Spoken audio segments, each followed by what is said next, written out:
Okay, I want to talk about project one. So here you have the page in the assignment category. You can see that you already have a video attached here. This is a Word document. So you would download that, open it up. I think I've got it pulled open here. So it's important to know that it's not due to the end of the semester, but that doesn't mean wait until the end. I think there was at least one person who mentioned in their advice to you that doing this sooner rather than later was good. The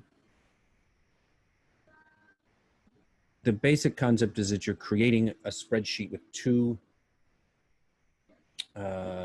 students, a fake student and you.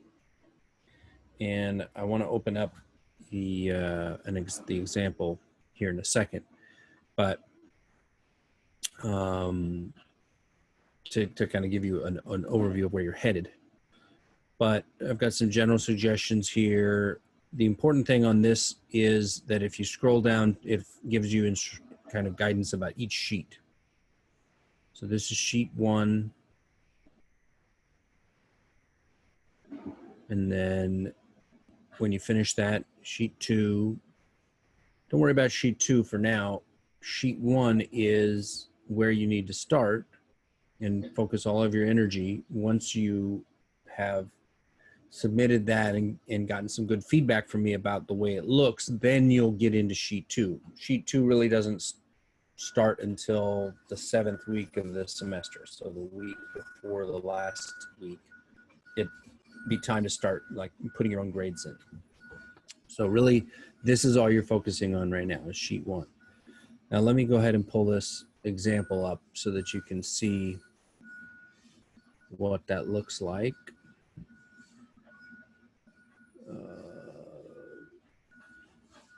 Should I save this somewhere? Let's take a look here. So this is a student from a different semester, so the numbers aren't going to be exactly right. So don't bother trying to get it all copied. This is actually the third sheet, which we'll get to later. This is the first sheet that I'm talking about, this fake student. And this is kind of what it looks like, one of the ways that it could look when you get finished. Basically, you have one table which just organizes the individual assignments. And that's the part where you're taking information from here and you're putting it into the Excel table. So there's some work to get information over from the Word document to Excel. You can use copy and paste, but just be careful because eventually you're going to have to put each number into its own cell. If you copy this as a list of numbers with commas between them, Excel is not going to separate that out. So you have to actually physically do that. I would keep the labels as they're written because this note that some of these are not out of 100 is important and it'll eventually factor into what needs to be done. So once you have those written out, then generally students go one of two directions. They do an average calculation at the bottom of the table, or they just do the average calculation over here because you need to set up, and we've done several problems like this with the weighted weighted averages. We did on Wednesday and then we did one today as an example. Someone had a question about from the test review.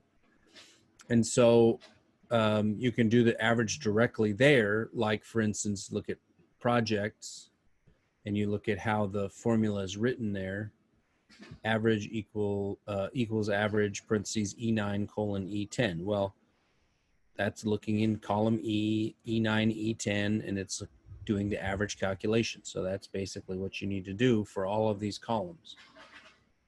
You want to do it even for columns that don't really need an average because you want them to respond to changes. What I mean by that is if I change this 61 to an 80, something should change over here. And the fact that it didn't means that this student hasn't done it quite right. Okay. So we'll go back to being a 61. You can see where this is a 61 and you can see where this is a 61. But the problem is that if we look at how this is typed up here, it says 61. but we don't want it to be 61. We want it to be a cell reference or an average or a calculation or something, so that when this number changes, because you retake test 2 or whatever, this number changes. I don't want to have to go and change it in multiple places. If I've done it properly, the whole thing changes. And when that changes, then this big number changes. One thing that this student has done really well is the formatting part of this, and you're welcome to borrow some of their ideas about formatting. They've changed the text color and the background color, and they put borders on, and this is actually a larger font size. So those are all nice, but those are for the end, not for the beginning. Don't worry about formatting at the beginning. Just worry about getting the numbers in, getting the averages calculated, the weights. Now we'll point out about the weights. Sometimes students read this too quickly and they see these weights, and so they start popping them in there. But if you read that part carefully, it says those are the alternate system. So there's 2 different systems.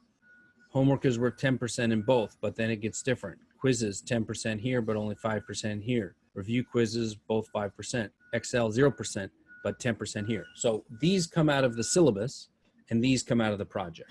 And it tells you these are alternate grades. Eventually, you're going to have this calculated twice, and you're going to see the difference between the 2 students. Okay, I think that's all that I need to say to get you started. So I'm going to stop that.